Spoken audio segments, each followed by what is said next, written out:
minus 10, 9, 8, 7, 6, 5, 4, 3, 2, 1, 0, and liftoff.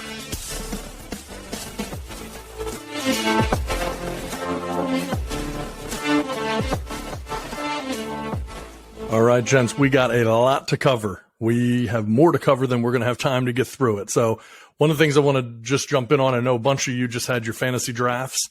Obviously, season's getting ready to kick off, so smart of you to hold your drafts until the season's getting ready to start. I know some people are doing drafts 2 months ago, and you got players getting injured in camp and stuff. So wanted to spend a little bit of time just talking about, fantasy drafts. I know you guys play in different leagues through different setups, different rules, things like that. So just kind of wanted to get a little bit of a take on, what you guys saw, how your drafts went, who went high, who went low, what surprises you saw, stuff like that. So I guess two of you actually share a team, if I'm not mistaken. And I don't know, is that you share the management of the team?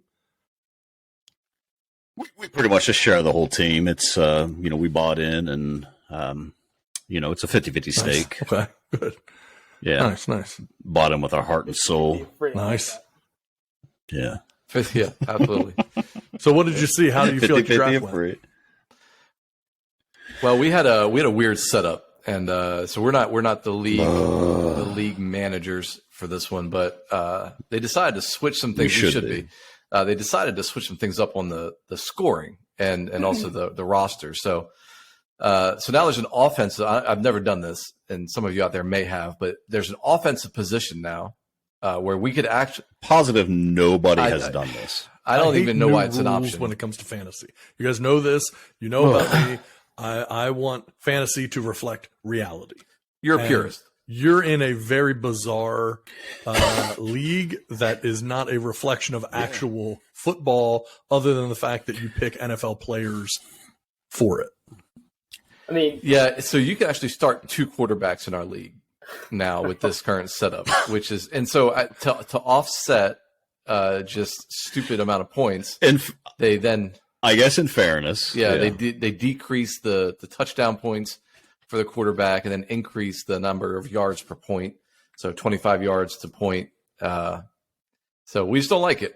So what was what would it go from 20 yards per point to 25 yards per point to make up for the fact that you have 2 quarterbacks now? That doesn't seem like a big swing. Touchdowns are 4 points for throwing touchdown to 6 points. So there's a difference there. Which, when we were doing our draft, the quarterbacks were flying off the board because everyone's just like, 2 quarterbacks. But we kind of figured all right, that literally could be a 10 to 15 point swing with the new setup, the new rules.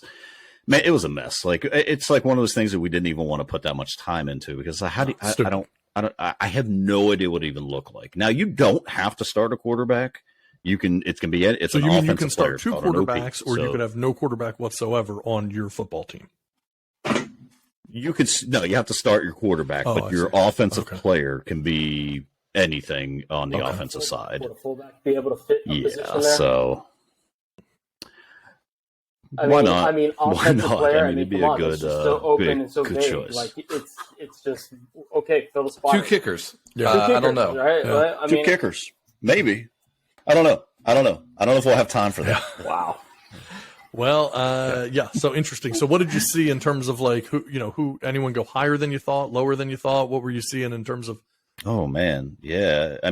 Quarterbacks normally come off the board 3rd round minimal. And you're in is this a 12-team league? 12-team league. 12. Okay. 12-team league. 12-team. Yeah. And we had the 12th pick. Nice. Which I want to see the stats on how many people have won from the 12th pick. It's got to be low. Man, I'd rather have the 12th than so the 8th, difficult, to be honest with you, because I've had every one of them. I like I'd rather go be back to back at right least. in the middle. If I'm in a middle pick, it's nice, but then you're no man's land. Man, it's just you're waiting 48 picks for the next one. Having like a 6 or 7, it's not a bad spot, but because I think you at least then have options. You get to pick top players from any position at that point. Yeah. Once you get down to 12, So, I mean, we took Jamar Chase at 12, and then on the back around, we hit Justin Jefferson. So we took the best 2 wide receivers next to Cooper Kupp. Yeah. Hard to argue with those picks. Yeah. I tell you, though, that is never our strategy. Like, we have won and bled and died on these football fields, metaphorically, of course. Metaphorically. Okay. Metaphorically. With running backs. Like, that's been our bread and butter. But, man, so much has changed in fantasy football. Like, I don't like it. Then, what, obviously quarterbacks were going off because their point system, their value went up. Did the running backs and wide receivers value stay the same? Because then why wouldn't you try to get the 2 best quarterbacks available at the time to make sure that you can capitalize on those points? If the running backs are only giving you 4 points per touchdown and a wide receiver 4 points per touchdown, and obviously a quarterback is giving you 6, why wasn't the strategy more so? No. No, it's backwards. Yeah. No, everybody else is still 6. Backwards. So quarterbacks just are quarterbacks. four. So quarterbacks passing just the touchdowns are now quarterbacks. 4 points. Everything. I got you. Yeah. So it does at least change, your thinking. I mean, I don't know. I don't like it. Even able to go get a stack? It was what it was. Could you get Kirk Cousins or Joe Burrow, or were they already gone by the time you guys try to look for a quarterback? Yeah. We were hoping for Burrow, but we ended up with Cousins, so we at least got to stack him. And then I'm not mad at that. I mean, So I mean, it's fine. It is what it is. But so you had the what number? I had the number 2 pick last night in my fantasy draft, and it was new because we added a super flex, so we have another position, but it wasn't. You can't add another quarterback to it. You just add a running back, tight end, or wide receiver. Last night I kind of struggled with my decision on who I was going to go for, because I knew Taylor was going to go number 1 overall, right? Because of the whole quarterback system, stuff like that wasn't in play. The 2 quarterbacks, that is. So I don't trust Christian McCaffrey. He's just been banged up. How can you? Poor guy can't stay healthy. However, how do you still went number 2 in our league, though? Right. No, and he is exactly who I took, because I don't want to be the poor schmuck that doesn't pick him, and he has a phenomenal year, right? But we all know that he's injury prone, so that was my hesitation. I texted you guys. I was like, hey, I'm at number 2. I hate CMC. What am I going to do here? And I ended up taking him just because you can't pass on him. He's played 10 games in the past 2 years. I looked at his injuries because I was like, all right, like, you don't hear about him having surgery, so it's not ACLs, it's not Achilles. Banged up. It was like a shoulder injury, and then 2 high ankle sprains and hamstrings. So it seems like it should be things that should be correctable and fixable. Like, unless, I mean, Steph Curry had ankle injuries forever, and then finally he figured it out. So now, liquid. Get some liquid in you. You know what I mean? Get some water just a little stay bit. hydrated. Bananas. Get that bananas. Yeah. So you gotta figure, like, all right. So if he's gonna have this has to be the year. Right. So if he's not, he's not getting a contract. He's not gonna. I mean, he's not going to be in anyone's plans at that point. Like, you're not going to count on him anymore. So if it's make or break, man. That is absolutely. I mean, you can't get any bigger. What was my strategy? When healthy, the dude's a beast. So absolutely, no questions asked. So my strategy behind it was, okay, if I'm going to go ahead and pick CMC on the turn, because I'm going to get a pick, my buddy, whoever gets number 1 is going to have 2 picks, and then I'm back on the board. So I'll have essentially 2 picks kind of back to back. I was focusing on making sure I had running backs to choose from in case he does go down. So I wasn't going to miss out on another starter. So then directly after that, I go Chubb and Fournette. Those were my 2 picks. And I was like, you know what? If McCaffrey goes down, I still have 2 running backs. One that's a pass catcher out of the backfield, as well as a runner with Brady, check down king. Tom Brady. So I have that option there. Sure. And Chubb is just Mr. Reliable. And so with that being said, I went ahead and handcuffed myself later on in about the 7th round. I went ahead and took Kareem Hunt because I know the usage out of Chubb has been extremely high the last 3 years to where now I have, his backup and or a guy that's going to get you 12 to 15 at any moment in a game. So I kind of went with that strategy, focusing on running backs more than anything. Not that my receivers are bad, but I knew in taking that chance with McCaffrey, I had to go ahead and get running backs to back myself up. Nice. Any surprises? Surprises coming off the board first round? Not necessarily, because I think it was like chalk, right? Everybody knows chalk in basketball. The main blue bloods are going to make it in there. It went to form. Nobody went for a reach. I think we had a quarterback taken in the third round, Allen being the number one quarterback taken. And that's about right.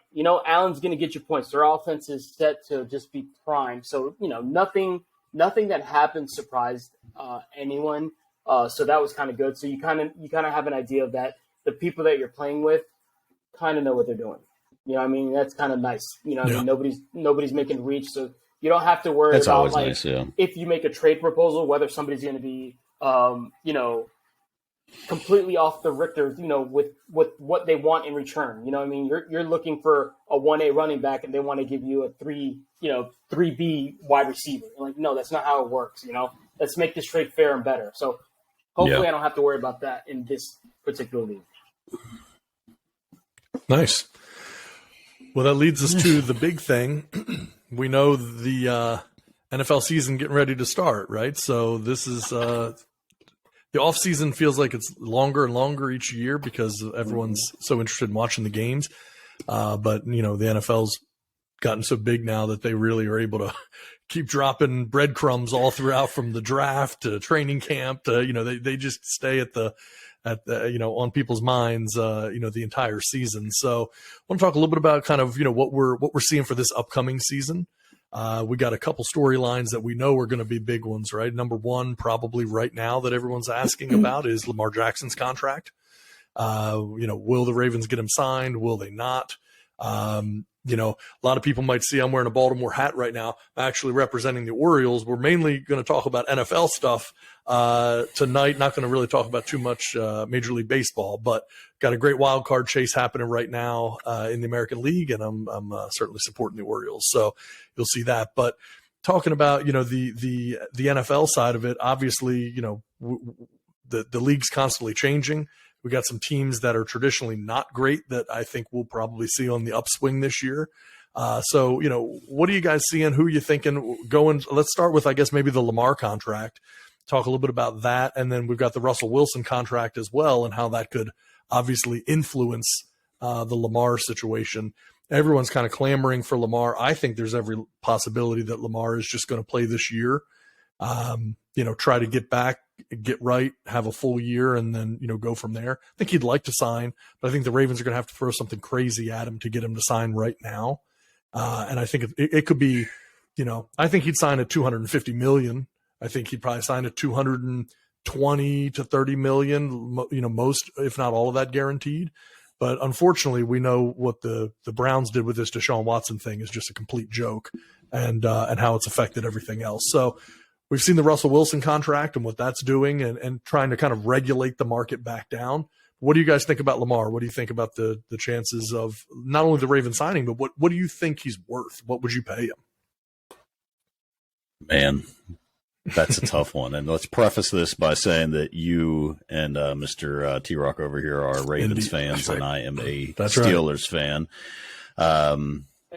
Jeff is a big Pete Weber bowling fan. Loves it. Going to be coming with the truth. You guys shall have your biases, and I'll speak the truth. Go ahead. You have an unbiased opinion. Yeah. You have unbiased. I do too. For sure. So what do we got? What do you guys think? Let me ask this. Because they've been really pretty hush-hush about it. What do you think, just it's purely speculative, what do you think he's asking for behind closed doors? $250 guaranteed, minimum. He's got to be asking for Deshaun money, right? Guaranteed. Like you're saying $250 guaranteed is what he's asking for behind closed doors. No question.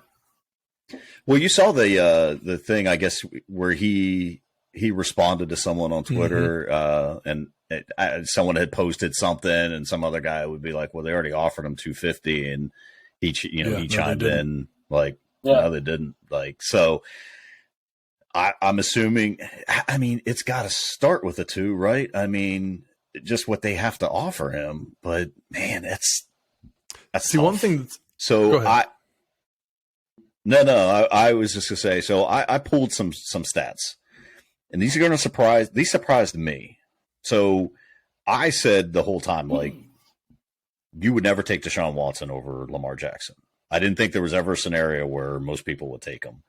But man, when you pull these stats, like Watson blows away Lamar in just about every category. Now, the only thing is Lamar's 30-8 as a starter.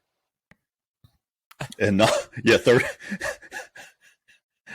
Deshaun gets him in that too. So now Deshaun's only 28-26 as a starter. Right. So. Well, that's the thing. He played for a terrible team, right? But he's also thrown to to DeAndre Hopkins for the first several years of his career.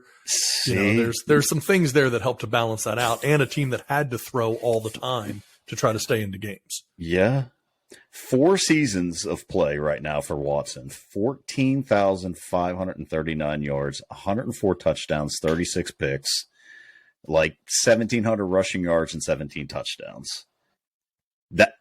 That's insane. Yeah. He's 1-2 in the playoffs, and doesn't seem like, I don't remember many of his playoffs, but it doesn't seem like they were on him because he has a 4-1 touchdown to interception ratio in the playoffs.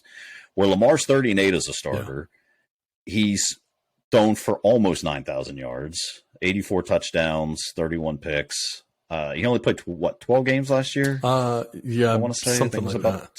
12 games. I have to go back and look. Of course, rushing yards, 3,700 rushing yards, 21 touchdowns. He's got the MVP on him, but he's fumbled 37 times.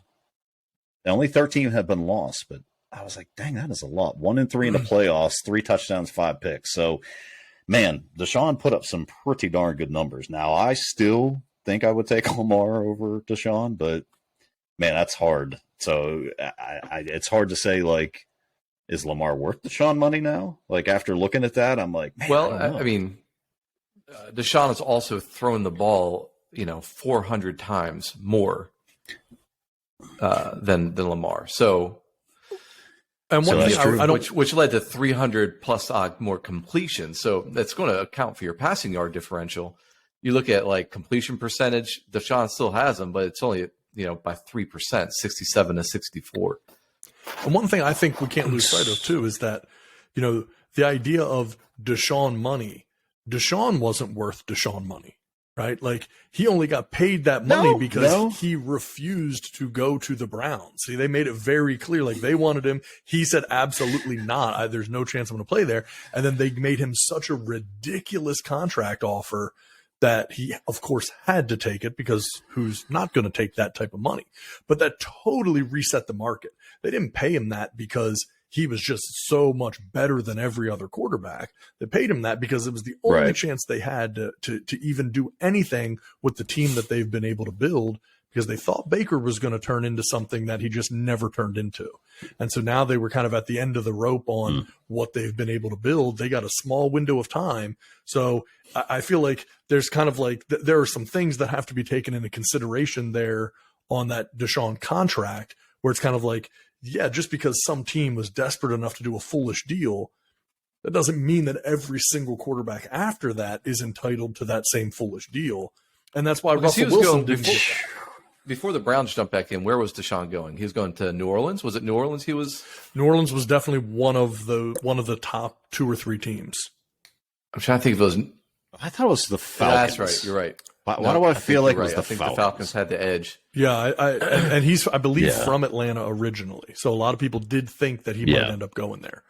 But no one else was going to pay him that kind of money. Yeah. No one else was going to pay him this Cleveland money. I wonder what the other money was that they were going to, like other teams were going to throw out there. I don't know that. I don't know that it ever got to that point, honestly. I think it's really like Cleveland just went all in, and that was kind of the extent of it. The thing that's interesting is, going back to the Lamar thing, when you were asking about what is he asking for, I could be way off on this, but I'm not sure that Lamar has asked for anything. I think there's a decent possibility that Lamar has a number in his mind. I don't know that he's told anybody. I really get the feeling that there's just been silence and he's waiting to be wooed. He's waiting to be blown away and impressed.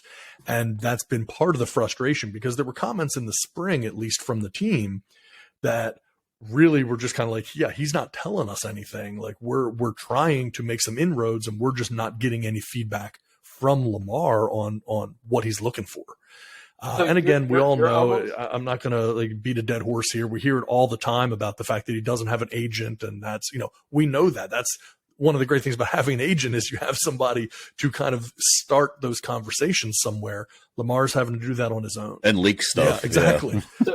Get that stuff leaked so out. I just think that's, that's part of it as well, where it's challenging for the team. Are you saying that he's just sitting back trying to hope that Baltimore, the team that drafted him at the position that they did, you're saying that he's just sitting there waiting for them to show him love? Like, you don't think that there hasn't been any discussion of anything just as my far theory. As money's concerned, long-term wise? Just my theory. I think they've started the conversations with him. It's just my theory. I think they've started the conversations with him. They've thrown things out. He hasn't accepted it. But I don't know that he's come back and definitively told them, you pay me this and I will do it. Because I think that's that somehow that would have leaked. If that's the case, and obviously you're guessing here, but if that's the case, man, I can't imagine any other scenario where that goes well for either party. I mean, if you're married and you're looking at your spouse going like, yeah, whatever you're trying to do for me that you thought was going to be good for me, that wasn't it. Well, what do you want? I don't know. You just got to figure it out. So like that's never going to end well in a relationship. Don't disagree. I would hope that he has a little more sense. Maybe he gave them a range.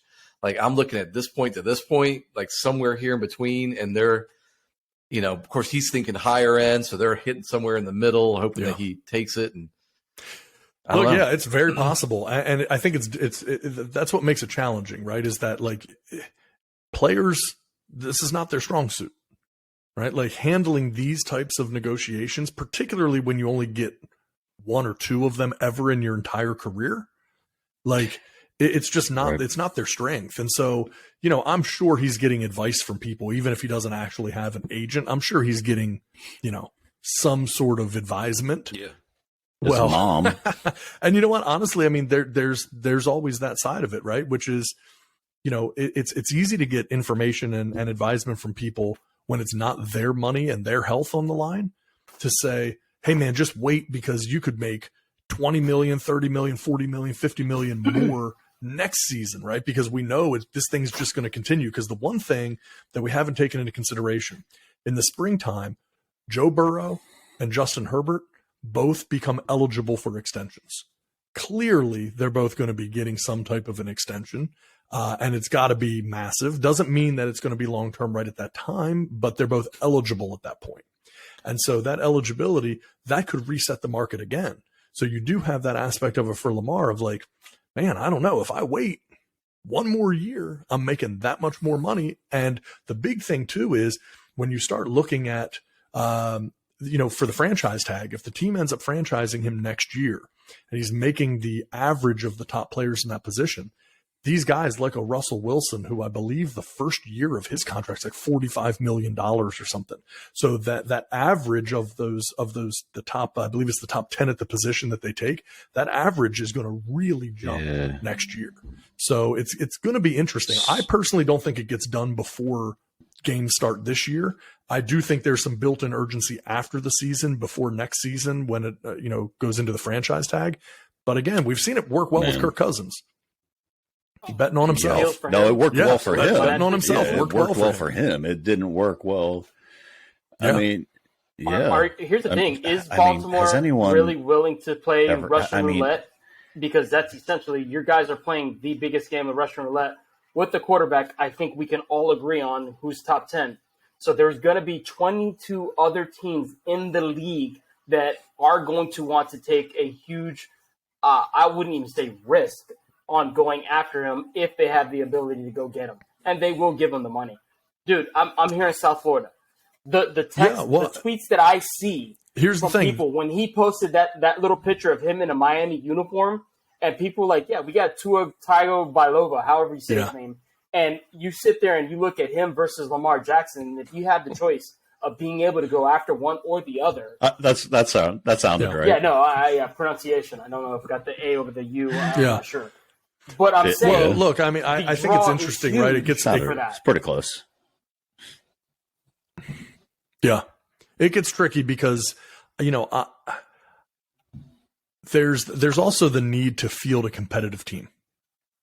And, the reality is I don't know that if you sign a player to a 5-year, $250 million fully guaranteed contract, it's just going to hamper your ability to field a competitive team. And the Ravens have shown that like they have that ability to continue to draft well and build strong teams. And the way that the Ravens are built, obviously as a running team, allow them to potentially, be successful with a lesser quarterback than what, the Packers need out of Aaron Rodgers, for an example. But it's a tough one. I mean, if I'm the Ravens, I'm at least taking phone calls. I'm going to hear what somebody's willing to offer. You have to. I mean, you'd have to then, man, it's tough because it's like, do you think Tyler Huntley could give you half, 3/4 of Lamar's production? Yeah. If he can. I mean, what could you do with that extra money for the next, because Huntley's on his second year? Yeah. I mean, what could you build around him at that point? And then here's the other thing is, does Lamar want to be there? Because Tim, you touched on it, that Watson's thrown 400 more passes than him. Do you not think he's like, no, I can throw the ball? The Ravens aren't built around that. Not necessarily built around it, but I think it's playing to Lamar's strength. So I think Lamar enjoys running. I think he loves that he can make some plays happen with his legs. And so I think he's okay with the setup he's in. It got him an MVP. It's a good setup. I mean, honestly, it's a good setup for both. It's just whether or not you can come to an agreement that's worth it. I just have to think like the way Huntley played those last 5 games of the season, it would give me pause. Like I watched him and I was like, where we really hurt, man, we got hurt on the wide receiver side because he just did not have the arm strength to get it out to our wide receivers. So tight ends, we're very happy. Running backs are very happy, but we were hurting on the tight ends on the wide receiver side. So the question is this: if you're saying the magic number is $250 million, that puts him as the third highest paid quarterback in the league. Are you saying he is worth the money to be considered the third best quarterback in the league? I think there's a difference there because you're also going fully guaranteed on it. So that's what changes it, right? If it was strictly a matter of saying, like, let's say a traditional or even a Russell Wilson type of contract, right? Where it's $250 million, but maybe $175 million of it is guaranteed. I believe Russell Wilson's $165 million guaranteed. If it was that, I think you do that deal for Lamar. Yeah. I think the problem is the fully guaranteed portion of that. I mean, that's $250 million. Usually like 50 to 60% guaranteed typically for most. I think it's somewhere probably in that neighborhood. Yeah. So so we're looking at, just with Russell's, his cap hit next year, this year is only 17 million, 22 next year, 35.4 in 2024. Then it jumps to 55.4 in 2025. So they have several years to build around that. So if they can structure Lamar's in a way, he's still going to get his money. He's still going to get paid regardless. And you're right, Ted, 164 total guarantee, 124 guaranteed at signing. It was like a 50 million signing bonus. So if you can structure it some way like that, do we just throw the Deshaun thing out and just be like, this is an outlier? Well, that's what the Ravens want to do. Nobody else is going to do this. That's what the Ravens certainly are trying to do. I'm sure I think do. That's where the battle is. And but I think the upside is the more deals that get signed, like a Russell Wilson, there's more of the case that just is a weird outlier and that, that's not going to happen. Because the reality is, if you clear the decks on everything else and you just look statistically, and I'm not a Russell Wilson fan by any stretch of the imagination, but if you just look statistically at what Russell Wilson has accomplished, if anyone could have made the argument to have gotten a lot of guaranteed money and to make a ton of money, it's Russell Wilson. I mean, the guy's had his Super Bowl appearances. He's won his ring. He's put up amazing numbers. He's done everything you'd want out of your quarterback. And, as much as I'm not a fan, he's done it largely the right way. And he didn't get it. So it's kind of like, man, if he's not getting that type of thing, then I think, you start to see the argument fade away a little bit and really start to make it seem that much more that the Deshaun situation's an outlier. Do you think Russell did a disservice to all the other quarterbacks out there? Well, that's a good question. I mean, it's hard to say a disservice when you're getting $164 million in total guarantees. Some people feel that way. I mean, he had Denver over a barrel too. I mean, you gave up all those draft picks. You gave up your best tight end. You gave up, not so good quarterback, but he really could have hammered them. So I don't know. Maybe that was part of the deal beforehand. Like, hey, look, this is what we're gonna offer you, or this is what we're gonna sign prior to the trade. You're saying we trade for you, yeah. That had to have been. I mean, because otherwise he could have pushed for that, and like you said, probably would have deserved it. 37,000 passing yards, 229 touchdowns, 87 picks for his career. I mean, and he's durable. Like, he's played every game since 2012 except for last year. I think he missed 4 games. So I mean, that's going to come with age. So does he go? Russell's what, 34? He'll be 34. So I mean, I think this is about the time where things start. Players start struggling a little bit. It's interesting though. I mean, if you think about that, because I agree with you. Historically speaking, that's the case. But man, if you look at the modern quarterbacks now. And it's so interesting, and I didn't have time to do this before the show today. Maybe it's something we can talk about, for our next show. But the average, the retirement ages of quarterbacks over the year. When you look back at a Johnny Unitas, a Ken Stabler, a Namath, a Montana, and then you start moving into Brett Favre. These guys, man, it used to be 36, 38. You were considered like an old man at quarterback. Oh yeah, and now you've got guys like your Aaron Rodgers. Forget about Brady, right? But but even your Aaron Rodgers of the world and these guys, man, they don't show much sign of slowing down. The durability's there. We have so many advancements now between diet and just the nutritional side, the physical, the working outside, the overall health. I just think we're going to see 40 is no longer even going to be that big of a deal unless a player really, really plays an extremely physical nature of football at the quarterback position or freak injuries. But outside of that, man, I just think 40 is just going to be 35 now, and maybe even less than that. So, it's not necessarily a bad deal on the Denver side, for what they did, based on age and everything. I don't think that makes it, a big deal. But it's going to be interesting to see where it plays out. So you're not surprised. So you would say, I'm not surprised if you look at the top 12 highest paid quarterbacks in the league. You would say, I'm not surprised that half of them are over 30 in that regard. And several of them obviously have like Aaron Rodgers, Matt Ryan. I mean, that's 39 and 37. Yeah. So I mean, they're getting up there. Obviously, they're at they're at like 8 and 9, I think, with what they're getting paid, but still, Matt Ryan's not producing. No, and that's the thing, right? So he's going to be an interesting one to see what he can do on that Colts team. But I think the reality is it's really, no, I'm not surprised. Particularly because, teams now are starting to build and stack their teams at at younger positions and be ready to go all in on that quarterback, and that's really what it comes down to.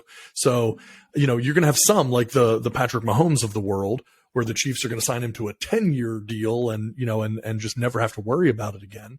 But outside of that, I'm not surprised that teams are paying if they feel like that's their missing piece, right? Like if you have everything else in place, man, I mean, it makes a ton of sense. I mean, and this is going to be one of the interesting things looking at the Chargers. Man, the Chargers could be good, right? The Chargers have a ton starting to line up for them, and that could be a really, really, really, really good situation for them. Now they got to pay Herbert soon. Bengals have to pay, Burrow soon, but they, there's a lot that they could get done in the meantime. Man, you get it while you can, man. That's I think we've talked about that. Is there a new dichotomy in the NFL? Like, you're going to see, draft picks. You got Los Angeles, you got the Rams who treat them like they're garbage and trade them for players. Are you going to see that with like quarterbacks? Like, at some point, does it calm down? Are you trying to then like, all right, well, we're going to get 5-6 years out of this guy, and then we're going to trade him off, and then we're going to build again. It's tough to do, but quarterbacks are getting, to me, that seems like they're getting better. Like, I don't know. Like, there's not too many teams that you're like, oh my goodness, like their quarterback position is terrible. So it's going to be interesting. Do you think Patrick Mahomes regrets signing that 10-year deal? I'll tell you who I think of is Josh Allen. I mean, it's the same type of thing. It's like, man, like, what was my hurry? Well, we're really just talking about the top 5 quarterbacks, though. I mean, in the league. So that's true too. Your top 5 quarterbacks are all over, $200,000 or $200 million. So outside of Deshaun Watson, 200, whatever was it, 230? 230, yeah. 230. The next one is Dak Prescott at 160. And then Matthew Stafford at 160, and then Aaron Rodgers at 150. And so it drops pretty significantly out of those top 5. So back to Lamar, are we going, okay, yeah, Lamar, you belong in that upper echelon, top 5 quarterbacks in the league, making over $200 million. Now, obviously, we could argue that, all right, maybe Kyler deserves it. I don't know. Did they feel like they? No, just the opposite. Like, I think Kyler, like, is what has he done besides like? There he is. What has he done? Kyler has no argument. Like, no, I don't. Yeah, I don't. You don't have stats or winning. But, nope. And see, but that's what also hurts. That hurts the Ravens. Like, yeah, because if you're going to pay someone like Kyler, who they're arguing like, no. Kyler, Russell, Deshaun, they're very similar players, is the argument, but yet Lamar's, has the winning record. So go your top 5 right now. Patrick Mahomes is who? MVP. So you're talking about top 5 contracts right now. Yeah. So Patrick Mahomes, $450 million, which is astronomical. Okay. Josh Allen. He has an MVP. Josh Allen, $258. 258 over how many years? Do we know? Was it I don't have that. I feel like it was a 7. I feel like it was 7, but I could be. I don't have that, but it's 258. But he only had 150 total guaranteed. Only 100 million of that was fully guaranteed, which is why this whole Deshaun Watson thing is just so much just crazier than we would ever hope. So Patrick Mahomes, number 1, Josh Allen, number 2 at 258, Russell Wilson, number 3 at 245, and then Kyler Murray at 230, and Deshaun Watson. So 230 million, 500,000. So he has Deshaun Watson by $500,000. It is a 6-year deal for Josh Allen. For Josh Allen. So would you give us 5 or was that 6? That's 5. It's 5. So 2 of the 5 are MVPs. Yes. Yeah. But those 2 also won. Lamar's got 2 also won Super Bowls, and both had been to multiple Super Bowls. So they did, but the other guys haven't been there. So now you've got Lamar has to slide somewhere, and he can't be 1. But is he 3? Yeah. I mean, he's got the MVP to boot it. I mean, you can't discount it. Well, however you feel about that MVP, you can't discount that. So I would definitely put him over Kyler. If we can get him between Kyler and Russell, I think that'd be a good spot. Like between 230 and 245, I think I'm okay with that. And you go fully guaranteed on that? I mean, even if I don't know if you go fully guaranteed. I think even if you're able to hit that, looking at some of these numbers, you're looking at somewhere between 50 and 70% fully guaranteed. I think if you can get somewhere around 70% of that fully guaranteed, I mean, that's a pretty good deal. If this whole Deshaun Watson thing hadn't happened, you're taking that every single 100%. Day. If I'm going, I'm saying I'm giving you 240 at 70% of that's guaranteed. Where do I sign? I could totally see 230 and like 185 guaranteed, but I just don't know that that's going to get the job done. Not at this point. Not at this point, man. It should in a perfect world, but now there's been some major complications. Well, and this is where I think you have the Patriots were good for so long because Tom Brady was able to take less, willing to take less. Now, of course, he's married. He married well financially. So, but regardless, he was able to, because he still could have demanded more if he wanted to. Doesn't matter who's married to, he still could have demanded to be the best or top league quarterback in the league, and they would have given it to him. And he should have been. I mean, in all honesty, like love him or hate him. I mean, I hate him. Sure. He should have been. I mean, he should have been. But he knew he needed to take less for them to build a team around him. He knew. I mean, and now we're all hoping he had retired when he had stayed retired. Well, look, I mean, it's going to lead us to an interesting thing. We're running, a little short on time here. We want to spend just a little bit on some of our predictions for the year. Where we think things might go. Brady's certainly a constant topic of conversation, so may lead us into how effective we think he's going to be and that Bucs team is going to be this year, as well as obviously all of the other situations that we've got going on. Who teams on the rise, teams on the fall, stuff like that. So what who we seeing on MVPs and some of these awards, and then who do we think are going to be making deep runs into the playoffs and potential Super Bowl teams? Well, I'm gonna give you my Super Bowl prediction. Okay. Oh Lord. All right. I think it's going to be Buffalo Bills. So that's my Super that's your Bowl winner. That's my winner. My winner is the Buffalo Bills. I think they're going to take it this year. Okay.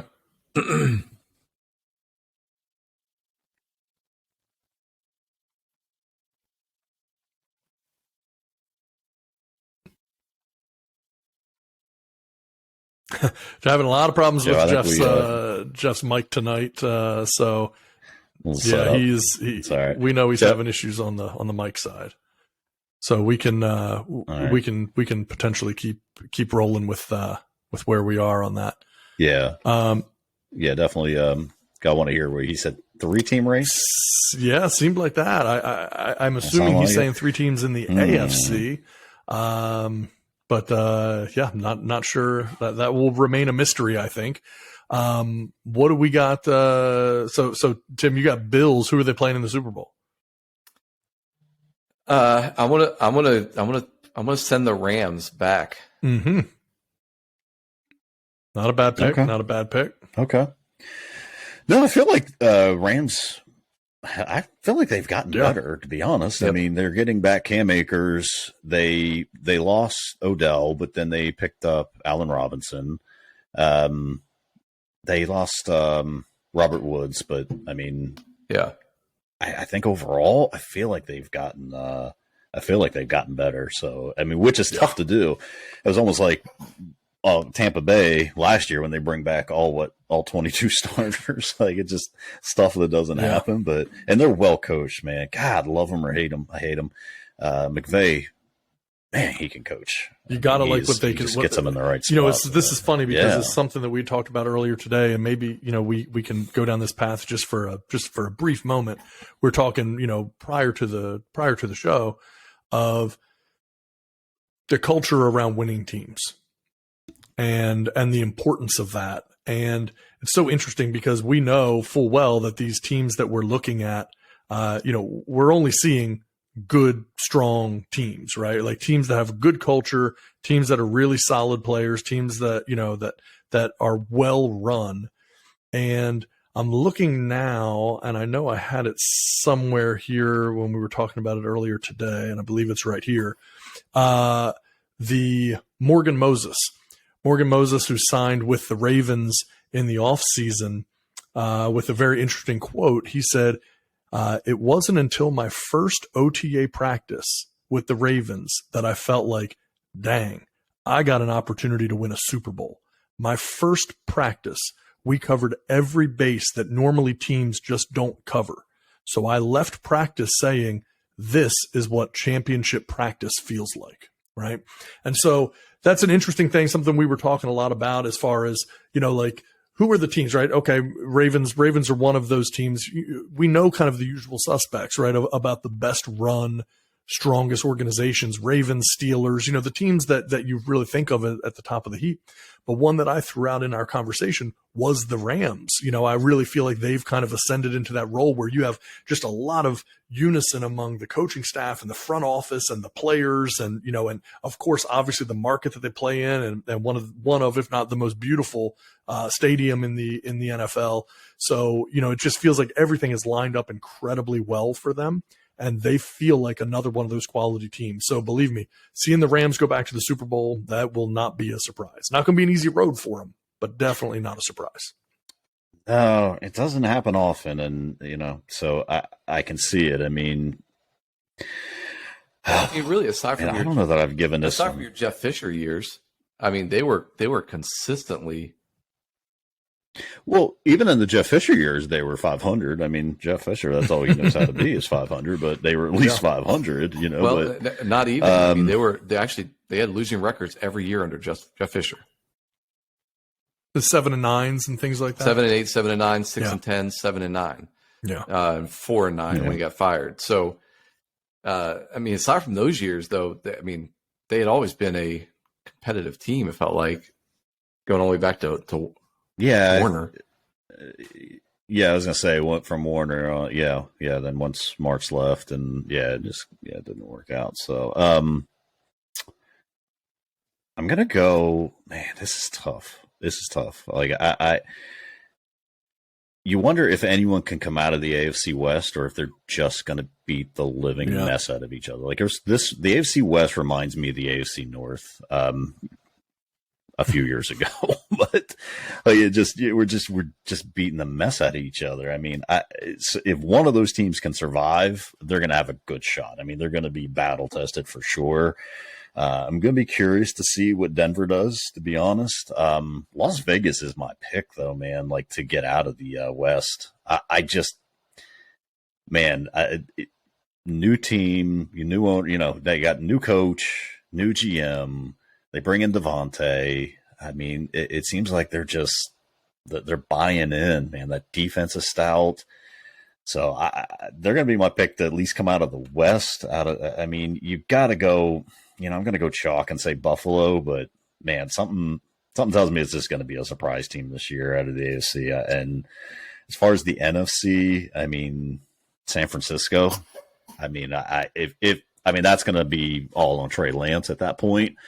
But they're built. San Francisco's built to win now. I mean, that defense is fantastic. They got offensive weapons. I mean, it's just going to be what Trey Lance does. If he can play comparable football, if he can find his footing, they're going to be a hard out. Well, I'll tell you, it's interesting. I was thinking about this today, that the Steelers remind me of the Niners if the Niners had stayed with Garoppolo.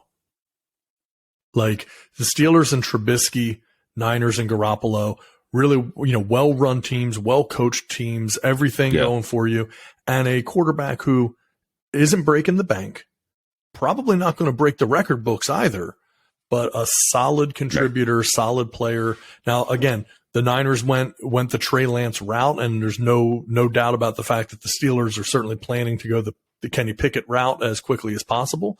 But I thought there was just a lot of similarities between those two teams.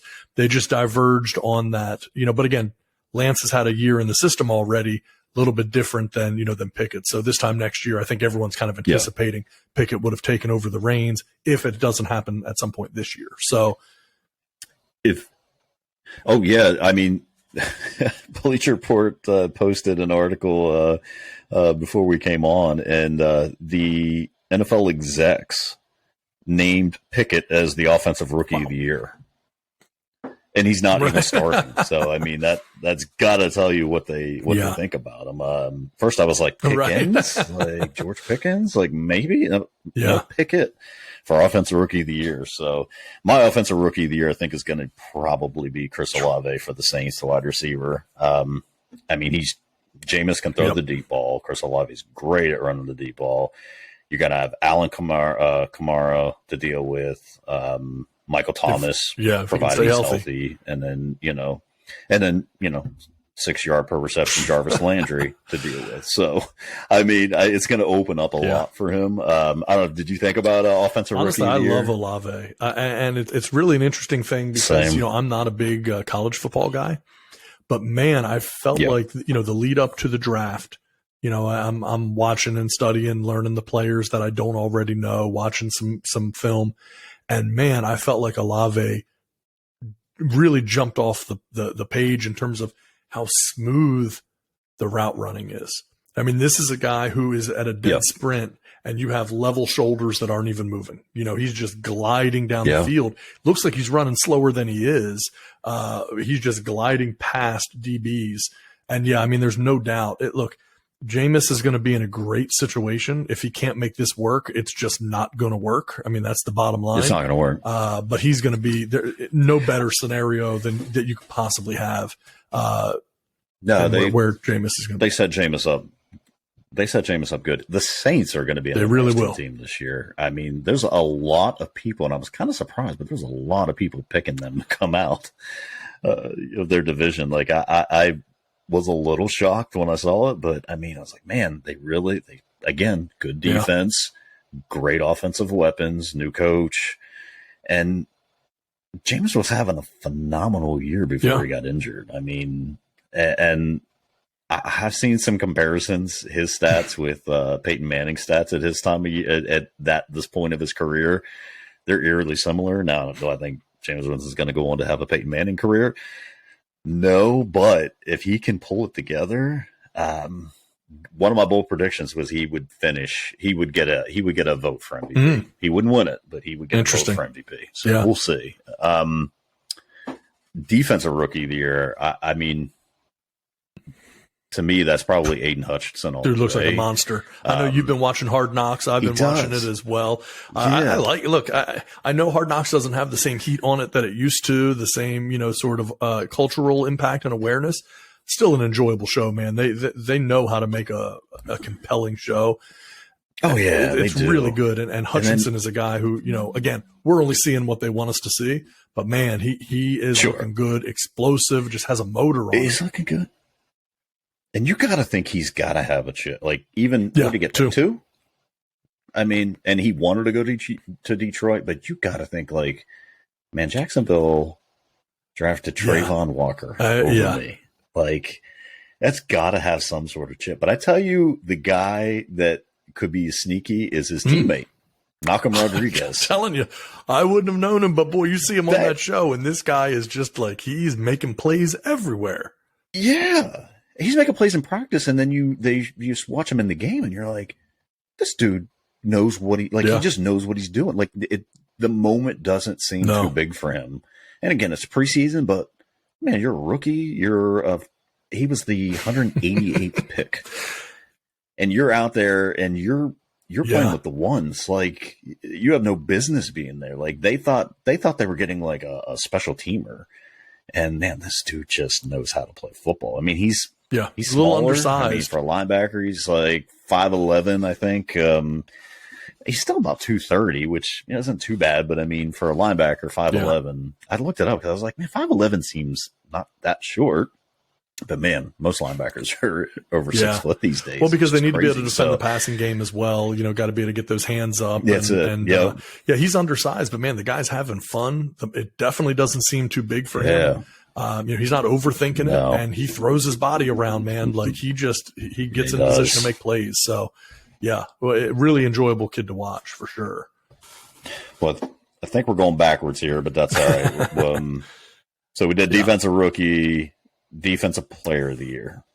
Oh man, This is an incredibly tough one, right? Because there are 3 players that you could always pick every single year. You never have to think about it whatsoever. It's your Myles Garrett, TJ Watt, and Aaron Donald.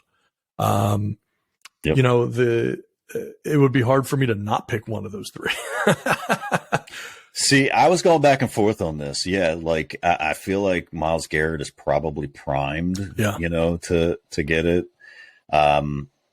I could see TJ winning it again. I mean, he should have already had 2 at least, but I mean, I could see him doing it again.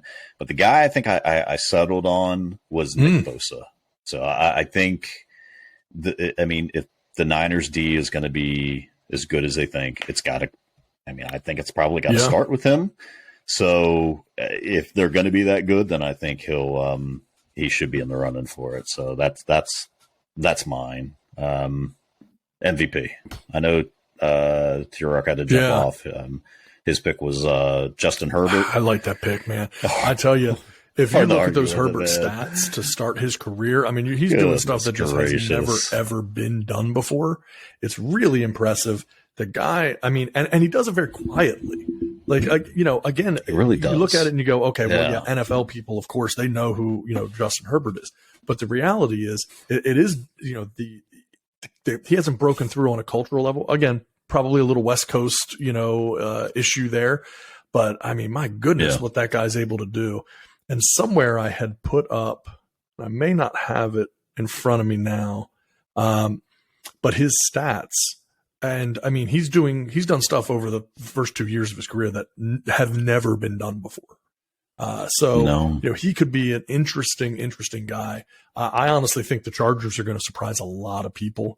They have all of the pieces. I still think they're a year away from really, really, really serious contention for Super Bowl. But boy, I think they're going to be a tough out in the playoffs.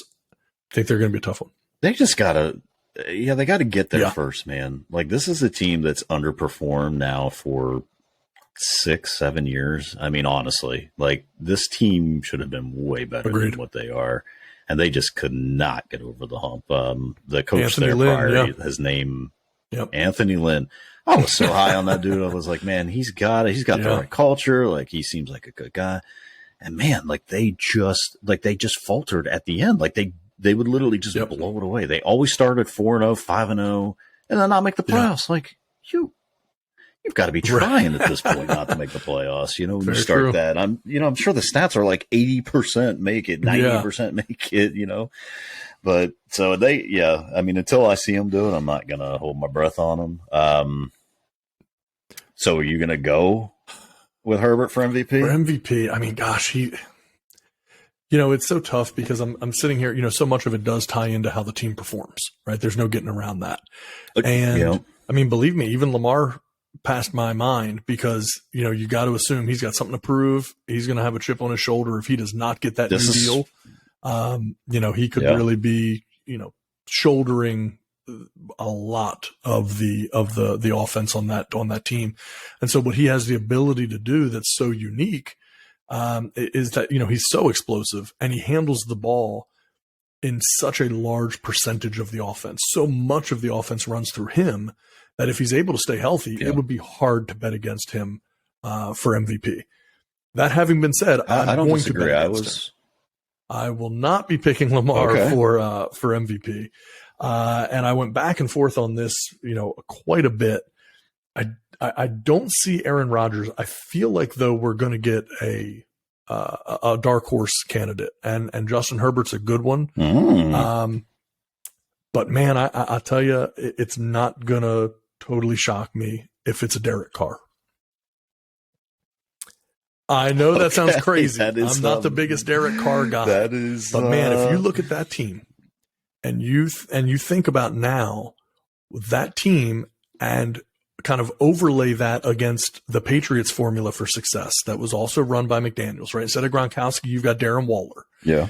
And those Randy Moss years that were the Patriots' best years. Well, guess what? Now you've got, I'm drawing a blank, Devontae, as that wide receiver. You have, he doesn't have to be a great quarterback. He has to be a good quarterback. He's got phenomenal weapons at the tight end, wide receiver. They can run the ball.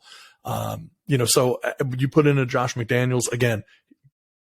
Lord knows the guy has flamed out in every which way humanly possible as a head coach. When he took jobs, when he refused to take jobs that he had already accepted. I mean, you've just got a lot of marks against him. Weird. But I have to believe at this point, if he waited this long and he had so many opportunities, this was the one that he decided to take. I gotta believe that he knows the pieces are there. Again, I think that no doubt that's a difficult division, but I'm going to tell you one of my upset picks. My upset pick here is I'm going to call that Denver does not make the playoffs this year. I think Denver misses the playoffs. It would. I think we texted this that I could see any of those teams right. win the division or miss the playoffs completely. I mean, at least one's going to have to miss the playoffs, but it wouldn't shock me. I don't think either way. I mean, I just think that division's it's just so difficult. So according to Sharp Football Analysis, he is Derek Carr's plus 2,500 in the MVP odds. Josh Allen is plus 700. The guy I actually am picking is plus 800, which I didn't realize he was this high, and that's Patrick Mahomes. I think that guy's going to have something to prove, that he wants to prove that he made Tyreek Hill, not the other way around. Picks up Juju. He doesn't outside of him, though. Marquez, Valdez, Scantling, whatever. He doesn't have he's got the rookie Sky Moore wide receiver, but outside of that, it's going to be all on him. So if they're any good, he is going to be the reason they're good. So that's my pick. I thought it was interesting. The first non-QBs on the board for MVP, of course, Jonathan Taylor and Derrick Henry, and they're both plus 5,000. Some good odds, and that's some good money.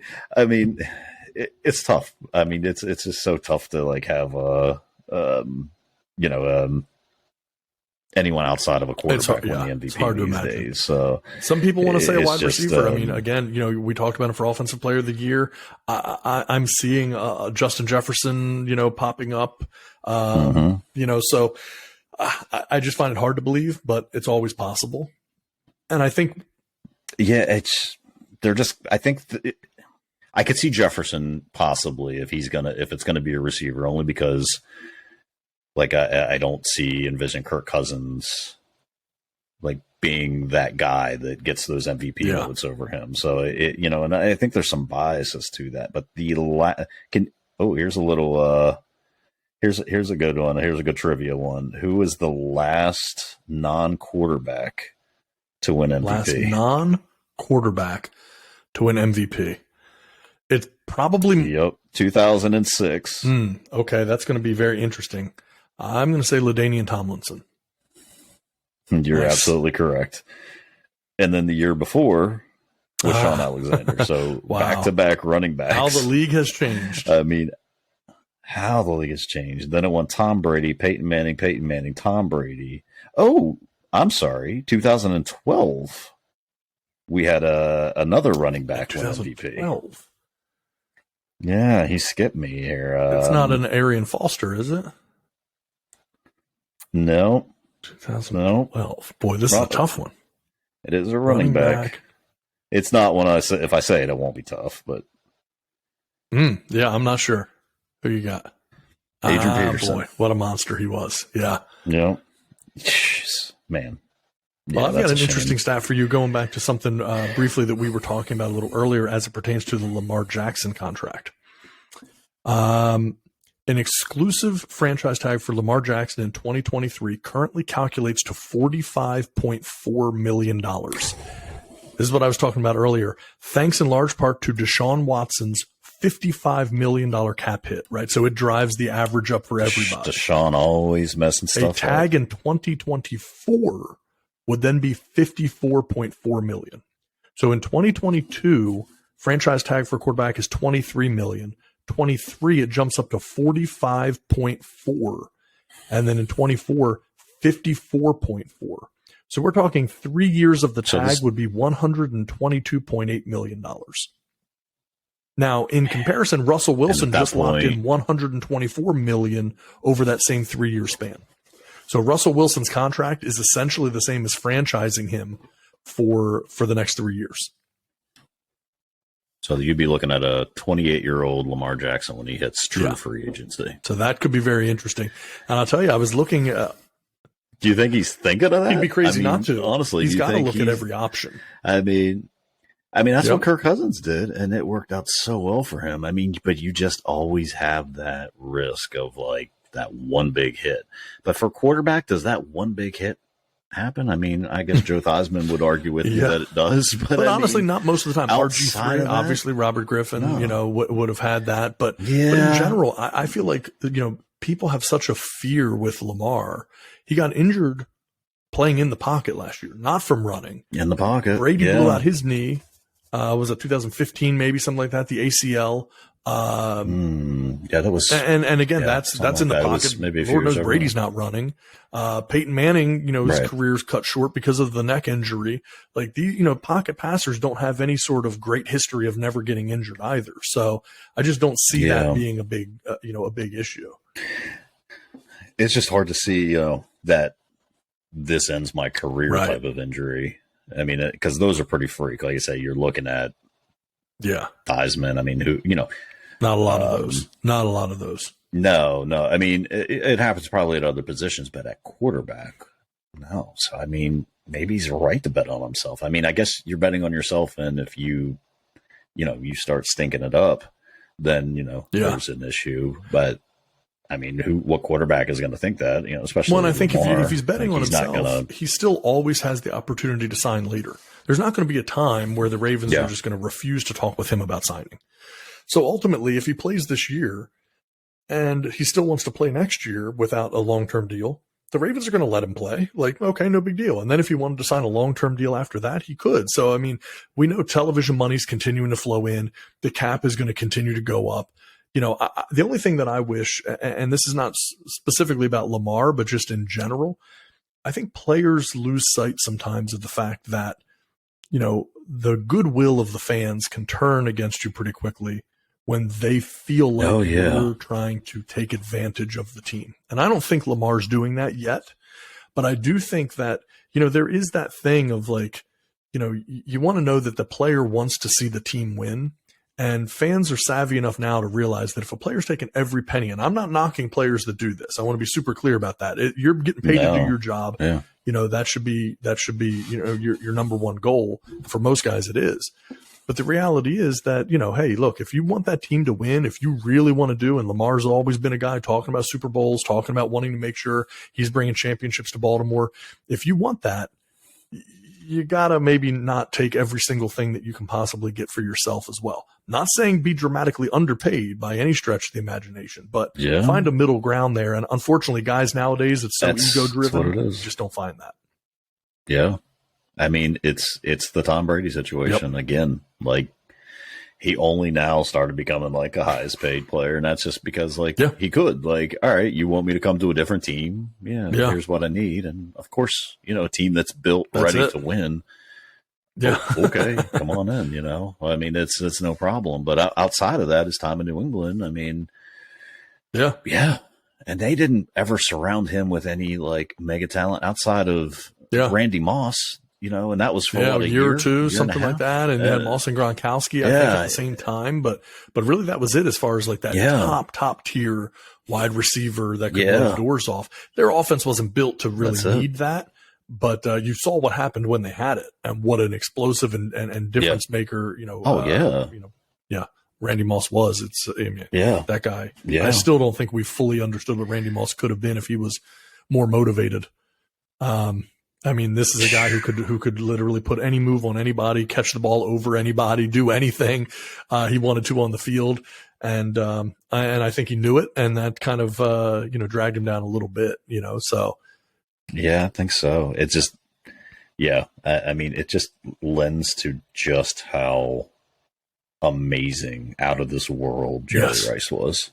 The work ethic. I mean, he wasn't in a Yeah, and he wasn't in a pass-heavy league, and he's still.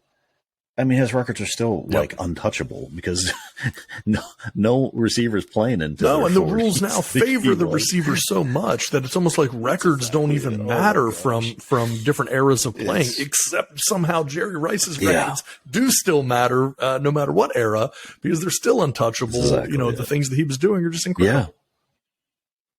Yeah, they've thrown since Jerry's been in the league, an extra 2 games? I believe so. 3 games? Remember they playing probably 14 games when he started? Now we're up to 17, so maybe 3 extra games.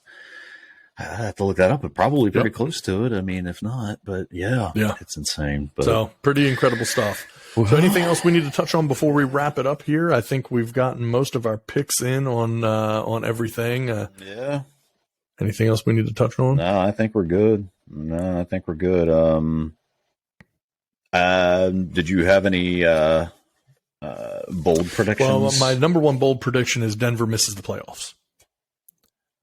All right, I like that. Mine was Raiders win the AFC. Okay, with my MVP pick there, Mr. Derek Carr leading the way. I like that.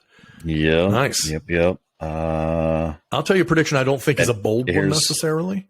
But I think a little bit of a sleeper pick. I'm going to say J.K. Dobbins puts up over 1,500 yards for the Ravens this year. 1,500, huh? Okay. I Ravens go from worst to first was mine. I think, I think I'm not sold on the Bengals. I mean, I could be wrong. I hope I'm right. But I'm not sold on them. And you guys get everyone back. Everyone's healthy. So I can see a worst to first. Well, the fact that the Ravens were competitive into December last year with essentially 3/4 of their starters gone, including their quarterback and 3 running backs and, everything else like offensive linemen, everything. If you can be healthy, to think that this is a team that was contending for the playoffs into December with only playing backups, in a very obviously difficult division. I gotta say, if they could stay healthy, I think a lot of people have already kind of forgotten what Baltimore's capable of when they're healthy, and they're very, very challenging, because they're so unlike the entire rest of the league. It just makes the game planning so difficult for them. Yeah. They just muck it up, as I like to say. They're the muckers. All right. The biggest one I have, I think it's good reason. We'll see. If they don't, I don't think the coaching staff, front office is probably going to be there, and that's the Commanders. I think they win. the NFC East. Wow, that's interesting because I know a poll was done today. I'm going to blank on who did it, whether it was ESPN or Fox Sports or somebody. I believe it was 58% of people polled picked the Eagles to win that division. Cowboys, of course, being second place. I think it was like 27%. And then 15% picked either the Commanders or, So not one or the other. Yeah, it was like just lumped them together. It was like anyone else, basically. Listen, my reason, Heineke they were 7-10 last year with Taylor Heineke. And that was supposed to be Ryan Fitzpatrick, if you remember. And took his hip out of socket, everything else that first game. Heineke last year, 3,400 yards, 20 touchdowns, 15 interceptions. Turnover machine, obviously.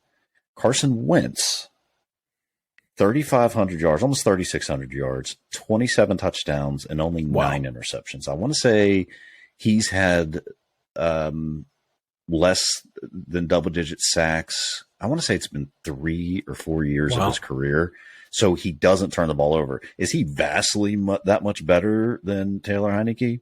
I mean, maybe not, but he's not going to turn the ball over. He's the right kind of better. That defense of Washington severely, they were supposed to be a top 5 defense last year. The Chase Young injury and some other folks there. They had a hard time staying healthy and very much underperformed. So you think, like, if they even live up to a top 10 defense, they're going to be vastly improved.